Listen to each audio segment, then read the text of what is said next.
Hi, welcome to the first video. Wouldn't call it a lecture really, a video session of the semester.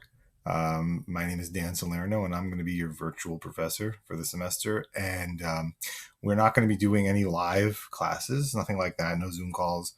This is a totally 100% asynchronous course, which means you never have to be online at any particular time.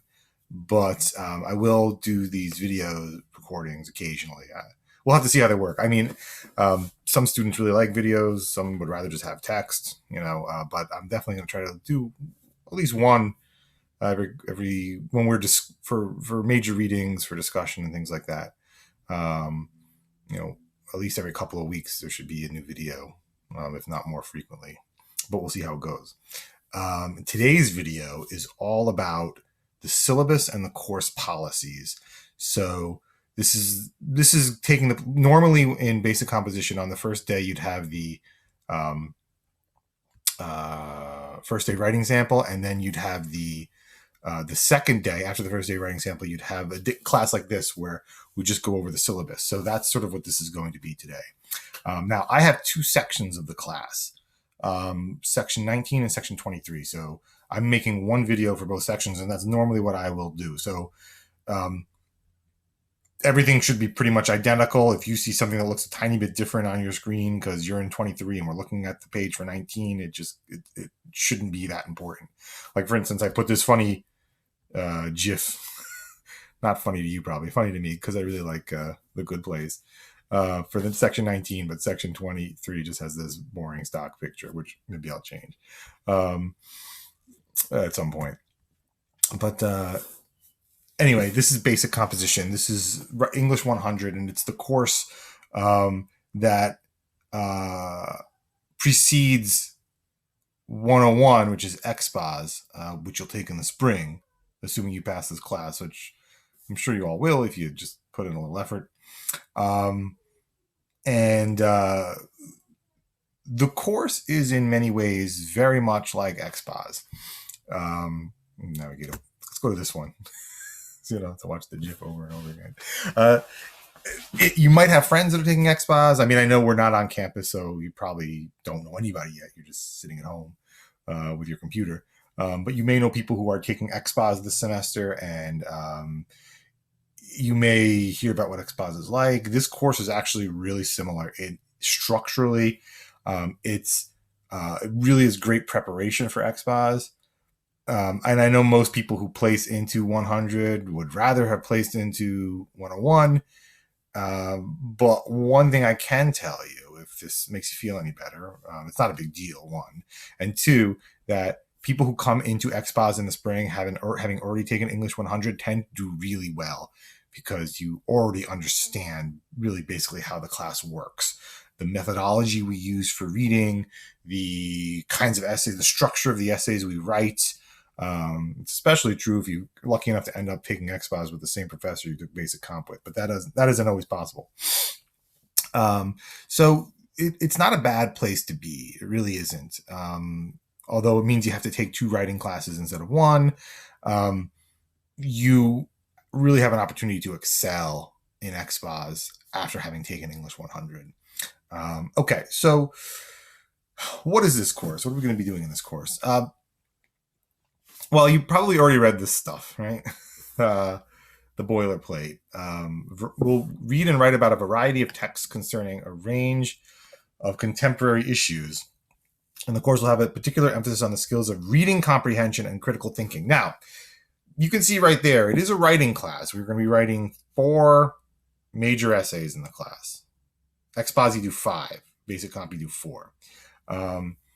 But the language of the course description really emphasizes the reading aspect of the course as opposed to the writing. The writing and the reading are both important, obviously, but one of the things that we found as a department is that people who don't place into XPOS, or even people who do place into XPOS and then struggle with it, it tends to be less an issue of writing and writing mechanics than of critical reading ability.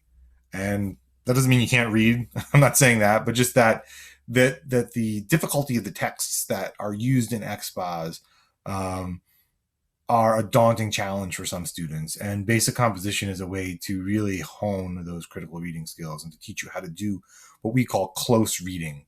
So the goal of the course is to prepare you for success in XPOS, where you will need to read deeply, think critically, and write interpretably and effectively, creating your own independent arguments that synthesize multiple sources. We'll be doing that basically in a sense in the class, although the assignments won't be quite as complex. And the papers will be a little shorter, and the paper prompts will be perhaps a little more straightforward. Although a lot of times, when I make an assignment and it's for basic comp, it ends up getting used for XPOS too, just with a few tweaks, because there is a lot of overlap between basic comp and XPOS in terms of how the assignments are structured.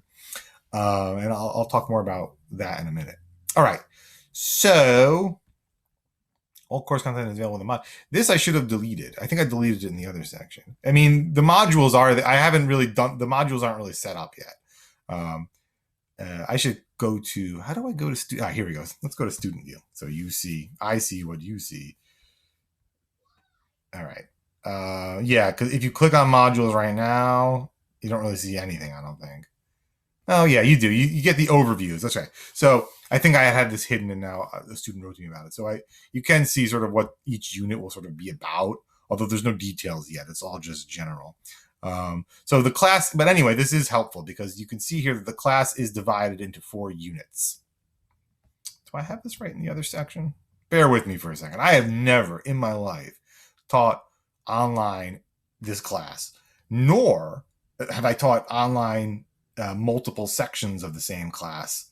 I've taught online a lot. I have a full-time job. This is my side gig, but I have a full-time job as an assistant professor of English at Bergen Community College. And I teach online there plenty, but this is different for me. This is new. And I typically when I teach online, I don't do a whole lot of video, but because you guys are online, not by choice, but you're forced online by circumstance, I thought it'd be good for you to see a human face at times. The modules up here.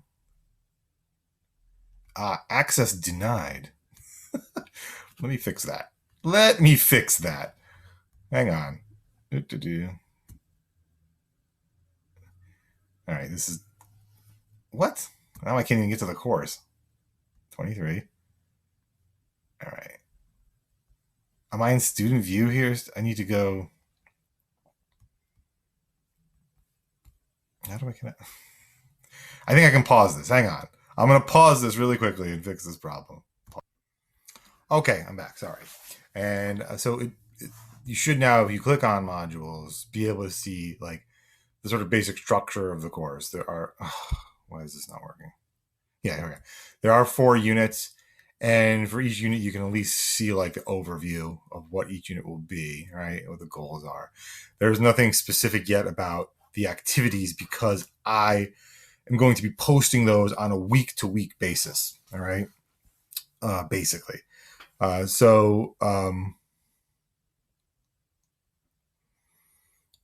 wouldn't worry too much about this section of the page. It does show you the basic structure of the class, but the specific, I won't be using the module section to show the specific activities. I'm just going to be using the announcements to tell you what you need to do when. All right. More on that in a second.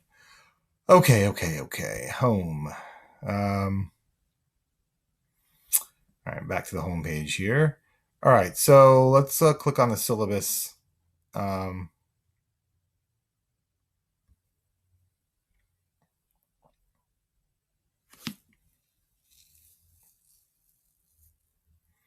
right. Syllabus will be identical, and whether I'm looking at section 23 right now, but if you're section 19, it's the exact same thing, of course.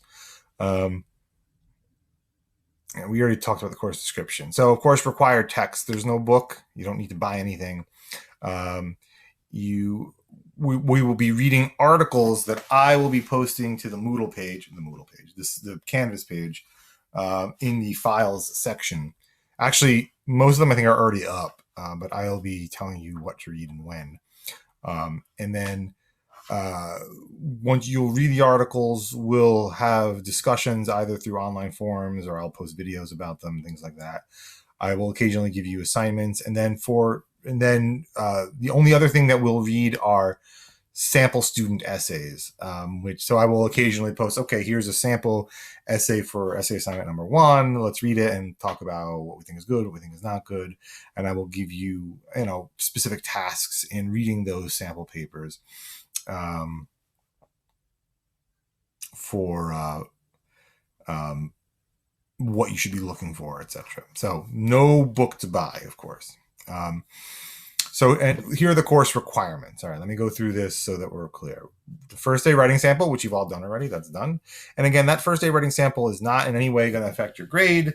I'm just looking them over, and then the department might take a look at anyone that seems like they might be perhaps misplaced or whatever. It's rare, but it does happen. It's particularly probably rare. I wouldn't expect anything to change necessarily, but it is a possibility. But more importantly, it gives me a kind of baseline for how you guys are, where you're at as writers, right? What we have to work with. We're all coming from disparate backgrounds. We've all taken different routes to get here. Some of us are international students. Some of us are traditional high school, college freshmen right out of high school. Some of us are older adults coming back to school. There's a variety of backgrounds that we're working with. So it's good for me to get a sense of where you're all at as writers. And it's a good assessment tool because it allows us as a department to see, okay, here's where they were on day 1. And then at the end of the semester, when you take your final exam, we'll have, here's where they're at the end. And we'll see if we're helping anybody. I think we will. I think you'll all improve. If not, that means I failed. But the first day sample gives us a baseline to work off of, right? Okay.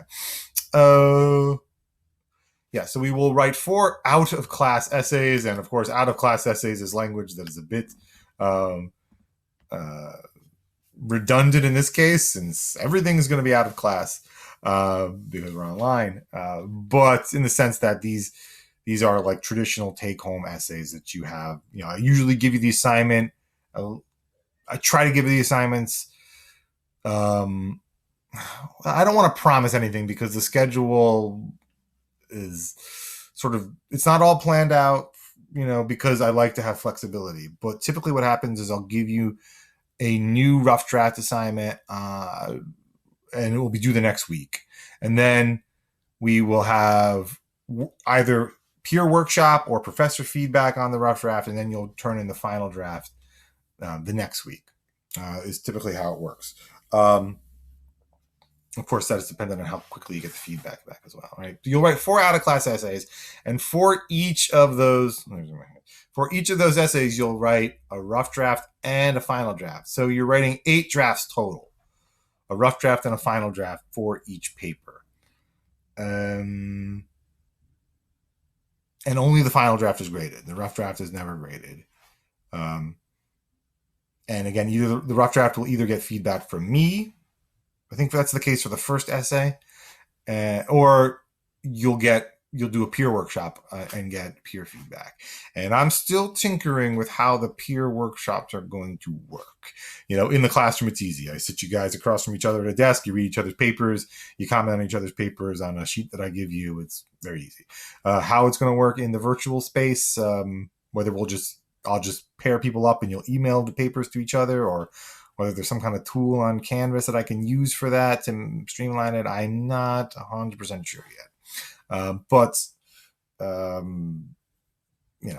either way, that's my problem. Again, that's my problem. I'll tell you what to do. You won't have to figure it out for yourselves. But now this is where it gets a little perhaps surprising. In addition to the 4 essays, there are 8 quizzes. And these 8 quizzes are a significant part of your grade, as you'll see in a minute. In fact, the quizzes are a bigger part of the class assessment structure than the essays. And that's not what you'd typically expect for a composition class. the reason for that is thus, or the reasoning behind that is that the department feels very strongly that in basic comp, we really want to stress reading comprehension. And the quizzes assess your understanding of the complexities of a text. And now, again, this says in-class reading quizzes. They didn't update the language of the syllabus.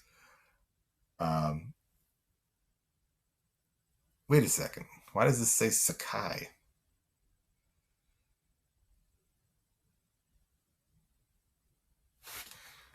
Is the other syllabus like that too? Syllabus.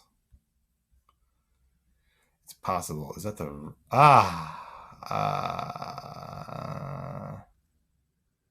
yeah.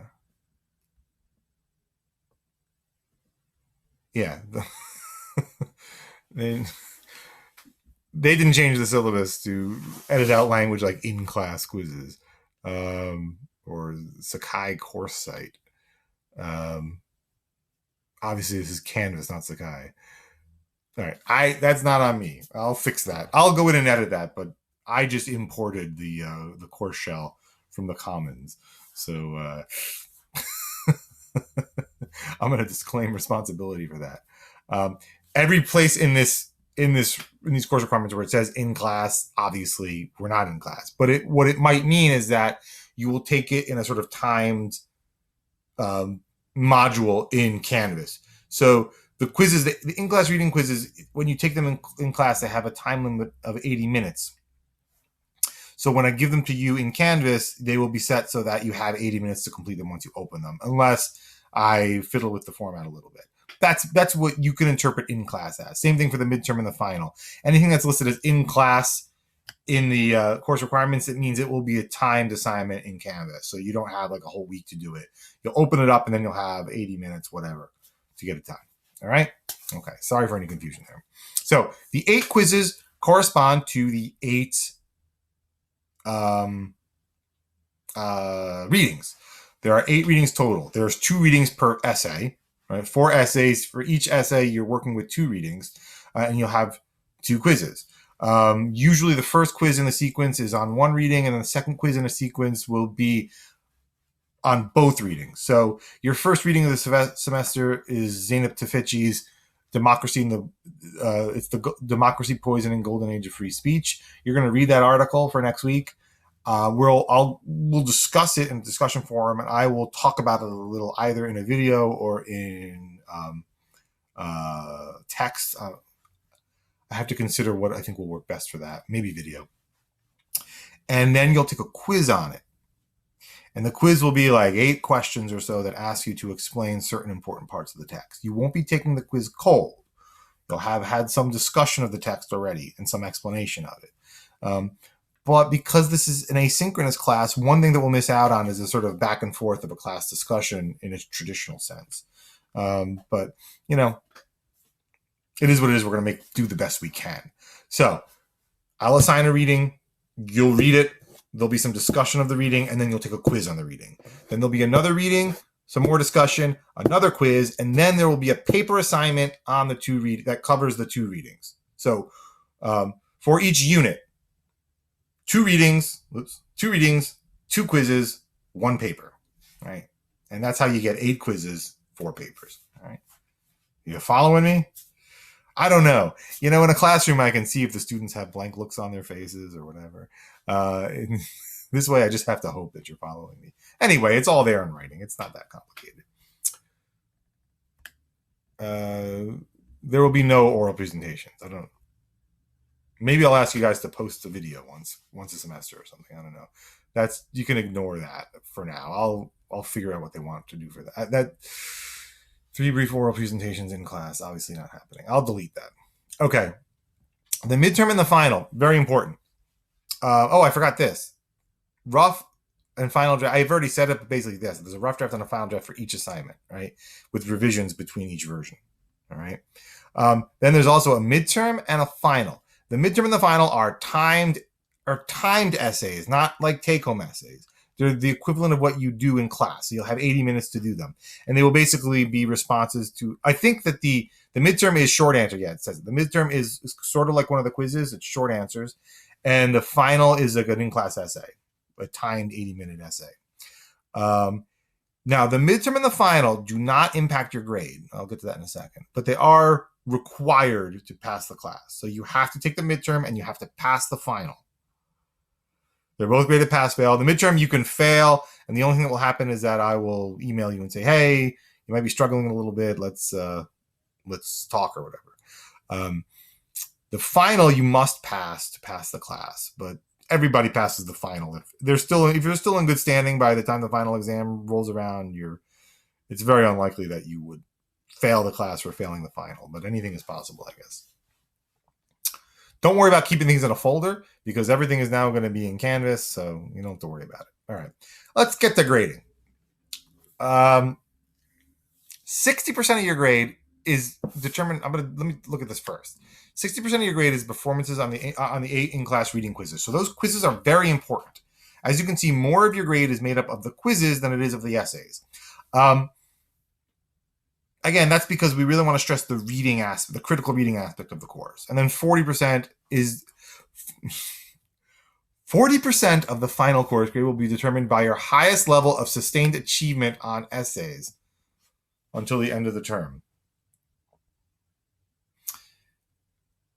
Nobody really knows what this means. Well, I kind of know what it means. What this means is that we don't take a rough average of your essay grades to get the essay component of the grade.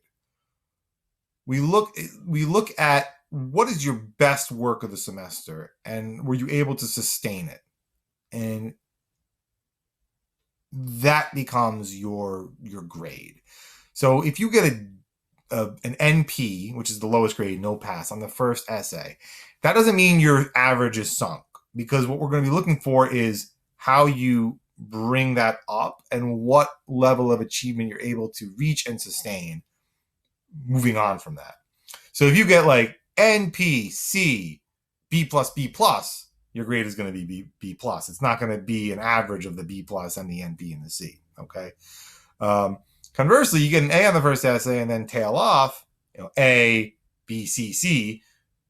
It's kind of rare. Students usually do at least keep a baseline or improve, but maybe just things get to you and you tail off, then your grade would be the C. The A wouldn't really average into it so much.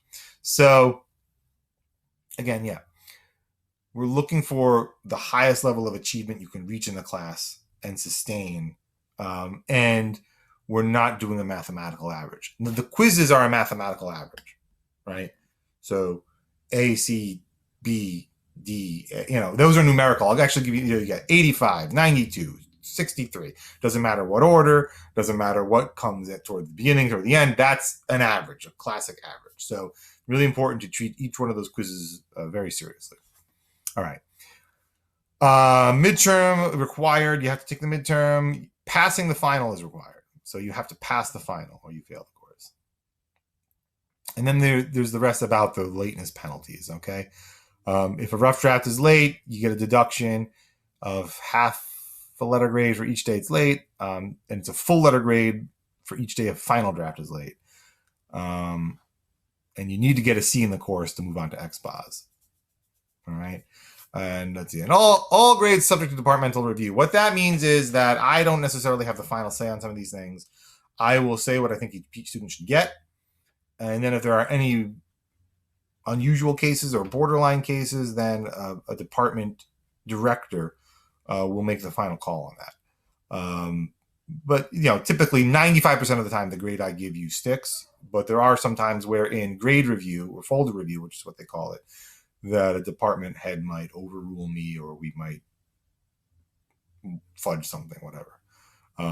In the sense that maybe you're right on the threshold. We try to fudge you positively. So maybe you're like right on the threshold of the C+, and we decide you should get a B because we see certain factors in your writing that warrant it, right? And we can find justification for kicking you up to a B or whatever. That's something that I would have to discuss with the department head or with the department director. Um, but maybe if you've got an NP, sorry, an NC, which is, no, what is it? NC, no credit. Yeah. If I say you don't deserve to pass the class, the department director will always want to look that over and make sure that that's really the case. And usually they like to look at the A's too. They're kind of stingy with the A's and they don't want us giving out too many.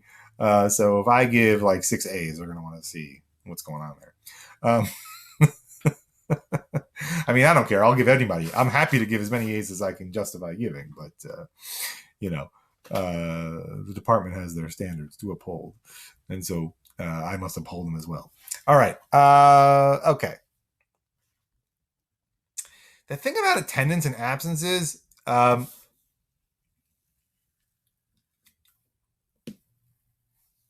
going to take attendance. The attendance is going to be just how did you log in? Did you access an activity when you were expected to? I don't think there'll be any issues with absences. I wouldn't worry too much about that. If you're not logging into the site for like 3 weeks at a time, that might be an issue. But obviously, I won't be taking a sort of classic attendance every day because there's nothing to keep track of. Punctuality is also irrelevant because this is an asynchronous class. This is really for the synchronous classes, this course policy. Again, this is boilerplate. This is on the syllabus for all sections, but some of it is not relevant to an asynchronous class like this one. Okay. You must submit rough and final drafts of all 4 papers to pass this class. You can't blow off an essay. All right. You can't say, oh, I'll skip the rough draft and just do the final draft for this one. You can't do it. You have to have all drafts for all essays to pass the class. All right. Students try to get clever with that sometimes and like hand in the rough draft and then just hand in the same paper for the final draft. And that won't fly either. As you can see, you need to have a revision between the rough draft and the final draft. If at any point you fall 2 essays behind, you automatically fail the course. So if you're missing an essay, your grade's the grade on the essay will be penalized, but you can still get it in. But if you are late an essay and then the next essay comes around and you don't turn in that one and you're 2 essays behind, you get an F. That's it. We cut the cord. We can ignore this about the excused absences. Academic integrity. I do use Turnitin, the site, the plagiarism catching software. And academic integrity is even a bigger issue now that we're all online. And so we're going to be really, really, really scrupulous, both myself and at the departmental level when it comes to checking for plagiarism. And using Turnitin and using our own cognitive faculties to ferret out any academic integrity issues. You should definitely review this link here about academic integrity so it's clear, what you cannot do. But basically, don't turn in work that isn't your own. Don't take credit for somebody else's work without a citation, right? Be honest about your ideas and where they come from, and everything will be fine, okay? That doesn't include class discussion, by the way. If you get ideas from a video I posted or from a forum discussion, that's fine. That can make it into the paper. I'm talking about from published sources, right? Obviously, anything you used, you must give credit for. Can't drop basic comp without the dean's permission, etc. And the rest of this stuff is just, you're agreeing to allow your work to be submitted to Turnitin. And then stuff about the ADA, very important, but you can read that on your own. All right. Most of this stuff is closed. So I'll look up what the deal is with the Writing Center, see how they're handling tutoring in this age of coronavirus. I don't know off the top of my head how that's working. That's not my department, but I'll look into it. Okay, so those are the course policies. If there are questions, if this video didn't make any sense to you, just email me and I'm happy to follow up on anything. Let me talk about what I want you to do. If you go to announcements, first of all, you will see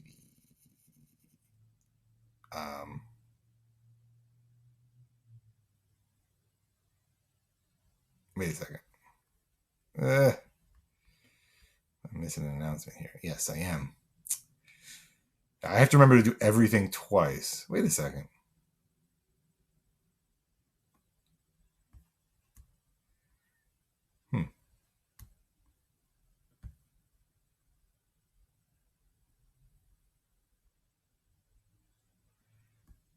Oh, well, let me do it right now. I could have swore I had made an announcement about. So the most recent announcement is the update about the icebreaker. Um, okay. Well, anyway, um, it's so weird. I must have put it in the wrong place. Oh, these are both 23. Maybe it's only in 19.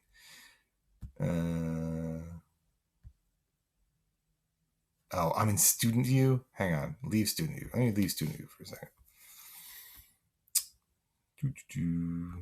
What does this yellow box mean? Oh, I see. Never mind.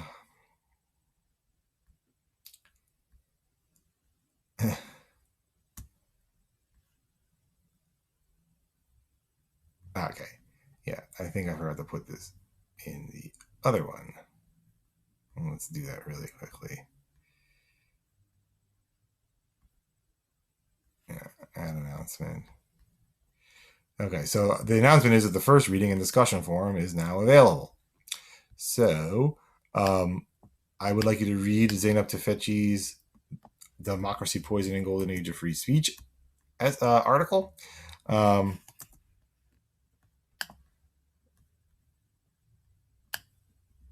Just make sure this discussion gets into both sections. Don't worry, I'll get the hang of this. There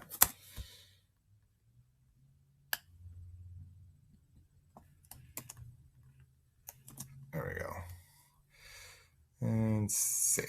Okay. So, the first reading of the semester, Democracy, Poison, and Golden Age of Free Speech by Zeynep Tufekci is now available in the file section under course readings. Try to read it by Tuesday. You should also post in the Tufekci discussion forum. This is not a graded assignment, merely a chance for you to engage with the subject matter with your classmates in preparation for further guidance from me next week. Keep in mind, there's a lot of non-graded assignments in this. Discussion posts, study questions, things like that, close reading assignments. They're not graded, but they are part of that attendance thing where you have to be engaging with the class on a weekly basis, if you follow me.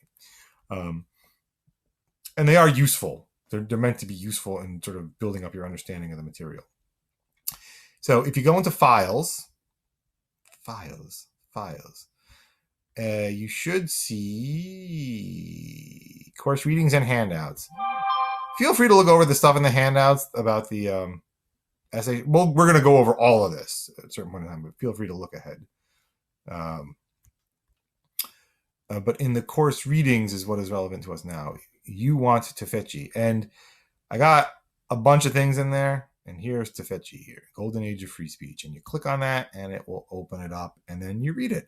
And you don't even have to worry about printing it these days, because it says you have to print them, but that's to bring to class, and I don't know, you don't have to bother printing it now, because we're not going to class. So here's the article, okay? And you will read it. And then you will go into, once you've read it, go into the discussion forums. And complete you'll see the icebreaker. Definitely posting that. It's just for fun, but it's nice to hear from you, get a sense of who's in the class, right? So post in the icebreaker, tell us a little bit about yourself. And then the Tufekci discussion forum is here. And by Tuesday, respond to the prompt question I've given you here with some of your thoughts about the reading. Okay? It doesn't have to be very long, 100, 200 words, whatever you think. It's just a discussion forum. It's not a formal assignment, okay? It's not an essay or anything like that. So just, put some thought into it, but have some fun with it. Just tell us what you're thinking. Okay. All right. So that is what you have to do right now. And what I'll try to do is every week in the announcements, I'll have a section. I'll have next week, starting next week, I'll have in the announcements, I'll say, for this week, you must do X, right? And so just make sure you're following along and doing what needs to be done. Okay. But again, at the end of the day, all you're graded on are the 8 quizzes and the 4 essays. That's the main aspect of your grade. Okay. So this has gone a little too long. So I will stop it now.